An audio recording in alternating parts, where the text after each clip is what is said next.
Tara mga boss, dahil sa wala tayong client ngayong araw, ay kuha tayo ng avocado dito sa harap ng aming bahay. Bali, natripan po ng mag-ina ko na kumuha ng avocado at saka ng chiko dahil napakarami po ng bunga dito sa harap ng bahay namin. Yung mga tanim namin na puno ng avocado at chiko.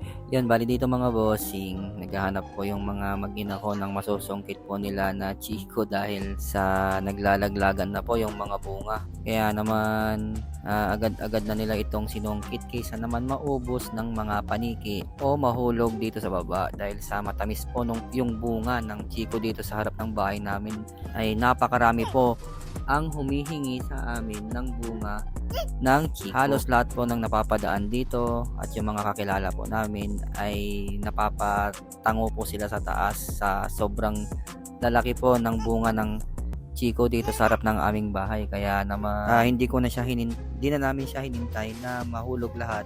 Kaya naman inunahan na po namin na sinungkit. O yan, pinakita po ni Mrs. yung nakuha niya. Bali ito na po yung mga chiko na nakuha namin. Yan, ito po yung pinakamalaki. O, di ba, napakalaki po niyan. Kumpara niya po dito. O, di ba, ang laki. Bali, magkaibang puno po yan, mga bossing.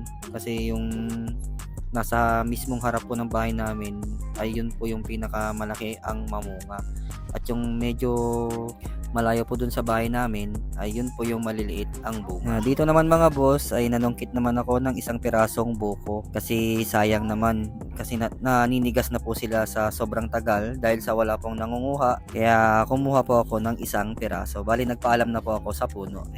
Yan, bali dito po napadaan po si tatay na mag-ice cream. Kaya napatigil na po yung pagkuha namin ng chiko at buko. Kaya naman tinawag ko na rin yung anak ko at yung kapatid ko. Actually yung anak ko pa yung tumawag dito sa ice cream, pero ako po yung pinagbayad. Ay nako, wais o di ba ang sarap. Yung mga kanina nanunungkit ngayon kumakain na ng ice cream, di na sila kumuha ng chiko, tinamad na.